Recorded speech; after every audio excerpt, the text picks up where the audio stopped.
La Torre Crónicas. El heredero de hielo, por Ricardo Alvarado. Dedicatoria. A todos aquellos que han puesto incluso el más ínfimo granito de arena para que estas crónicas puedan ver la luz. Agradecimientos. Debo necesariamente agradecer a quienes me han tenido la infinita paciencia para esperar este pequeño pero necesario apéndice. Introducción. Los caminos de los dioses son enigmáticos. La mayor parte de las veces llevan a la desgracia, como si se empeñaran en evitar que el hombre cumpliera su destino. Aunque los dioses ya no actuaban a favor o en contra de los hombres, no por eso algunos no deseaban que lo hicieran. Esta historia se ubica en un tiempo entre la huida de Fariel de Kiriel y la caída de la Torre de Castigo, exactamente unos días antes de eso, al norte del continente, donde las tierras eran frías y la nieve cubría todo la mayor parte del tiempo. Una tierra difícil de habitar, precisamente porque el frío lo mataba todo, desde los cultivos hasta las personas. Era difícil vivir ahí, y los que lo hacían eran considerados locos, puesto que hacía mucho tiempo que la mayoría de las personas habían abandonado estas tierras y esparcido por los reinos del sur. Desde los tiempos de Peliaros, la ciudad oscura, que los hombres del norte habían comenzado un amargo éxodo hasta las tierras cálidas del sur. A pesar de todo esto, muchos aún vivían al norte, en constante guerra contra los salvajes de las montañas, los verdaderos norteños, como se llamaban a sí mismos, los salvajes de las montañas y los hombres bestia, los hombres de piel peluda y de cornamenta en sus cabezas, según contaban las leyendas. Capítulo 1. Viento blanco. ¿Has visto alguna vez las planicies congeladas más allá de las montañas escarpadas y de las cumbres más altas? Las palabras de Lysion le parecieron extrañas al pequeño Ismael. Sus dorados cabellos refulgían bajo los rayos del sol reflejados en todas direcciones por la blanca nieve. Su sonrisa era dulce y le hablaba de Lysion que el pequeño nunca había visto morir a nadie aún. No, hermano, aún soy un niño. El patriarca nunca me dejaría ir a las planicies. Lysion lo sabía, por supuesto, pero buscaba que su hermano se diera cuenta de una cosa importante: el verdadero significado de la tan inestable paz de la que gozaban ahora y por la que tenían que luchar todos los días. La mano de Ismael entre la suya mientras iban al campamento cercano era cálida y suave, no como la de él, que llevaba varios años blandiendo su espada en el frente. Casi le parecía un sueño el poder caminar libremente por el descampado sin preocuparse si una flecha lo iba a atravesar de un momento a otro. Cierto, Ismael, eres un niño aún, pero te diré esto. Ese lugar es hermoso. La luz del sol cae sobre la tierra nevada al igual que aquí, pero parece brillar más, como si fuera cristal, como si ahí hubiera algo distinto, una fuerza distinta. Es hermoso y a la vez terrible. Ismael lo miró sin comprender del todo lo que le decía su hermano mayor. Para él, el mundo aún era un lugar seguro, porque desconocía todo lo que ocurría fuera de la empalizada del campamento Éter, el último campamento humano al norte de Drúgil. Ismael había nacido en el campamento en durísimas condiciones, y su madre había muerto cuando apenas tenía 3 años. Él era hijo del patriarca, y habían adoptado a Ismael justamente por ser el más pequeño en el campamento, y porque el padre del pequeño también había muerto esa fatídica noche defendiendo el campamento de un ataque de norteños. Esa noche muchos murieron de la mano de los salvajes, pero en forma casi milagrosa lograron levantarse y seguir ahí custodiando el norte. Cuando Lysion se unió a la edad de 12 años a la fuerza de combate, casi se habían duplicado en el campamento los hombres en edad de combatir. Ellos no eran del ejército rojo, eran hombres de Terianor. Sabían desde que tenían uso de razón que su destino era proteger a los reinos del sur de los salvajes y de los hombres bestia. Él lo sabía, y nunca se había cuestionado esa forma de vivir, aunque su padre no pensaba igual. Muchas veces habían pedido auxilio a los rojos, pero el hecho de que uno de los 8 magos hubiera nacido ahí los había marcado para siempre. No recibían la ayuda de la orden, aunque mandaran cientos de cartas a Drugil. Estaban solos. Solamente recordaba una vez que un caballero de la orden había pisado el campamento con una fuerza de unos 100 hombres. El Blanco, le llamaban los caballeros. Su figura era imponente, casi como un espectro de las nieves. Lo recordaba bien, porque ese día habían podido recuperar con su ayuda el campamento especial Elixir de la mano de los norteños. La vida del norte no era fácil para nadie, por lo que estaban en cierta forma acostumbrados a los periodos de hambre y a comer porciones frugales. Las cenas ostentosas eran por lo general parte de las canciones y las poesías. Al menos él no recordaba haber celebrado algo parecido a lo que creía era un banquete. Nunca había suficiente comida, ni pan, ni verduras, ni carnes. La única carne era salada y las verduras encurtidas eran algo regular. A veces las pocas mujeres que quedaban en el campamento debían viajar custodiadas por horas para ir por agua fresca a los pocos cursos de agua que no estaban congelados. ¿Por qué no descongelaban la nieve para beber? La verdad era que lo hacían en casos de emergencia, pero tenía mal sabor. Además, se necesitaba buscar en lo profundo para encontrar nieve compacta, de la cual hacer suficiente agua, y requería más esfuerzo del que significaba ir al río más cercano. Ni hablar de comerse la nieve. Eso era algo que nunca debían hacer. Era algo que te enseñaban desde niño. Comer nieve solamente hace daño. A los labios, a la lengua, y no hidrata para nada. Además, ayuda a descender la ya baja temperatura corporal. Lo mejor era derretir la nieve antes de beberla. Pero sí, tenía un sabor muy extraño. Hermano, ¿crees que el papá nos lleve al sur? Asmael creía que todos serían al sur, pero la verdad era que solamente enviarían a las mujeres y los niños.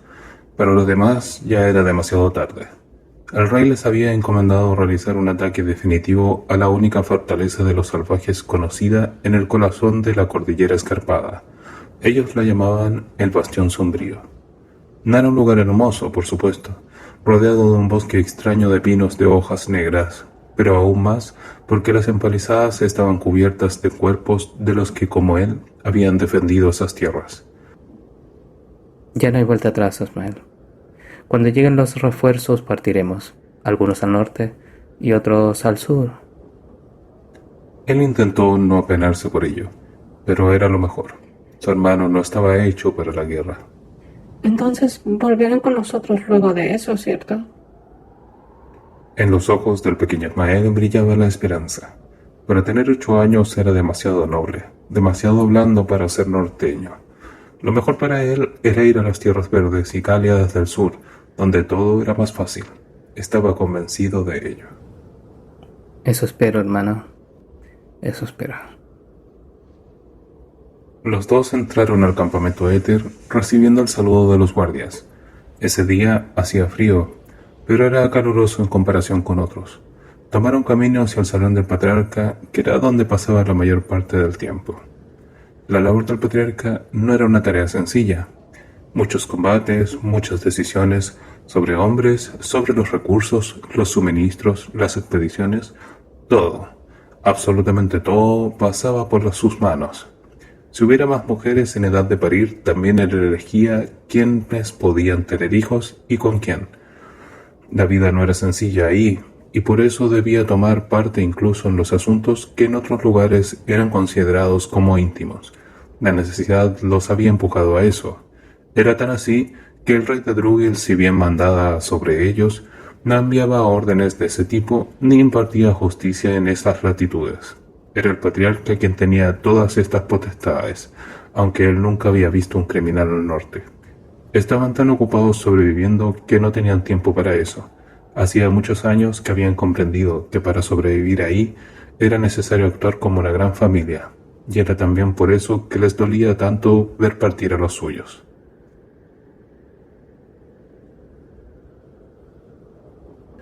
Esa tarde, la mayor parte de los hombres del pueblo estaban reunidos en el centro del campamento junto al patriarca, esperando se hiciera público lo que todos ya sabían de oídas. Algunas mujeres ya lo sabían debido a que tenían que preparar las cosas para partir hacia el sur. El último éxodo, dijeron algunos. Otros decían que era una jugada para sacarlos del mapa y definitivamente irse al sur. Parecían haber olvidado lo que había sucedido la última vez que lo habían intentado, cuando el viaje de casi todas las fuerzas a Pelyaros llevó a una guerra intensa pero breve en el centro del continente, una guerra en la que incluso desaparecieron ciudades y razas completas. Pelyaros era el ejemplo de que los norteños estaban hechos para el norte. La reunión comenzó bien con el patriarca saludando a todos los presentes. Elysion y Asmael estaban en un costado del tumulto y no esperaban interferir. Las tareas de su padre como patriarca eran demasiado importantes para ellos y para los demás. Incluso cuando estaban solos en casa, seguía siendo su padre el patriarca. Después de tantos años, era demasiado difícil sacarse el traje de patriarca y pretender ser algo que no era. Él mismo sabía que era más patriarca que padre. Quizá el cargo lo había consumido, pero lo había hecho pensando en los demás y en sus propios hijos. Hermanos, hoy, como es sabido por todos, comenzarán el viaje de nuestras mujeres y niños escoltados por un pequeño contingente de los nuestros hacia el sur. Irán a Druil y de ahí partirán hacia Maranor.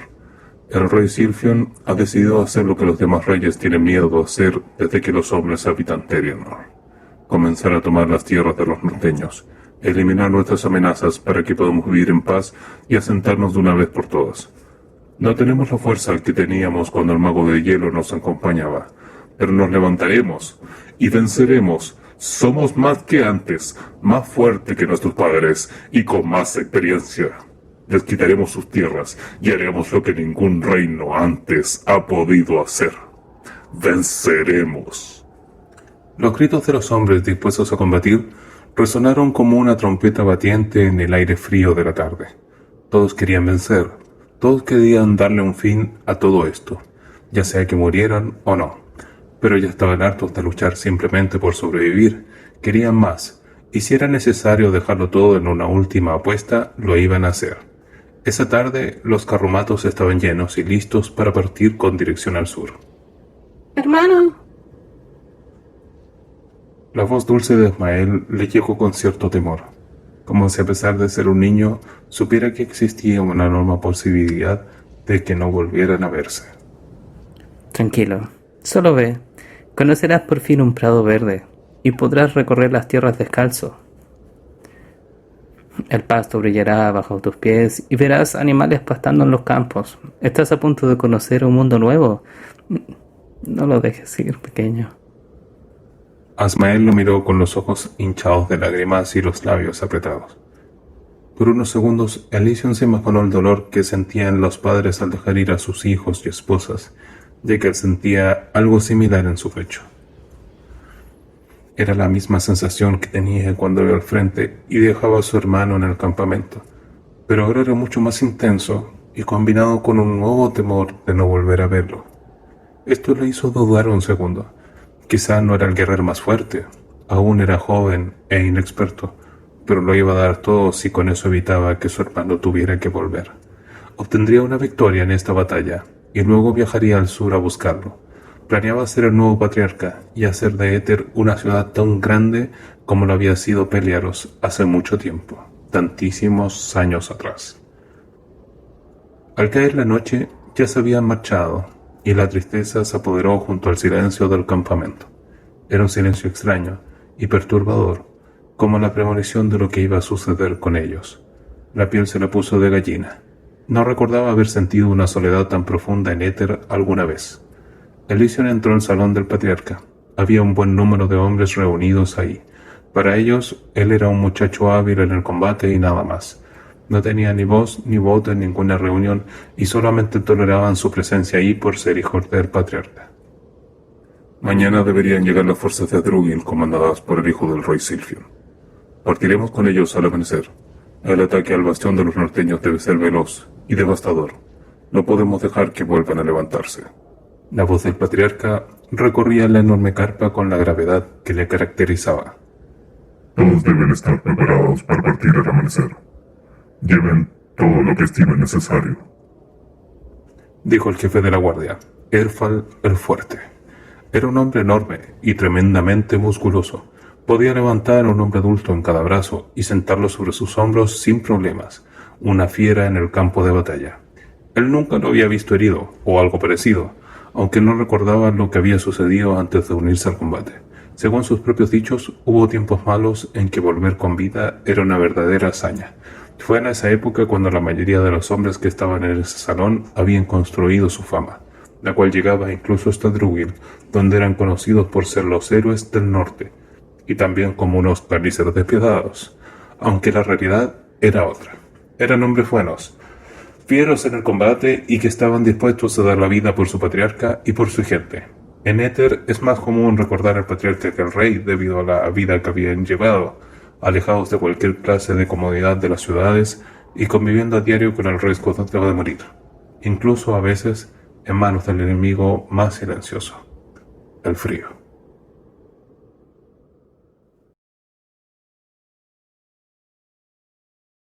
Si nuestro trabajo te ha gustado, no olvides darle like y suscribirte para recibir notificaciones de nuestras próximas historias. Si quieres apoyar nuestro proyecto editorial, puedes seguirnos en Patreon o apoyar en forma directa mediante Flow en los links de la descripción.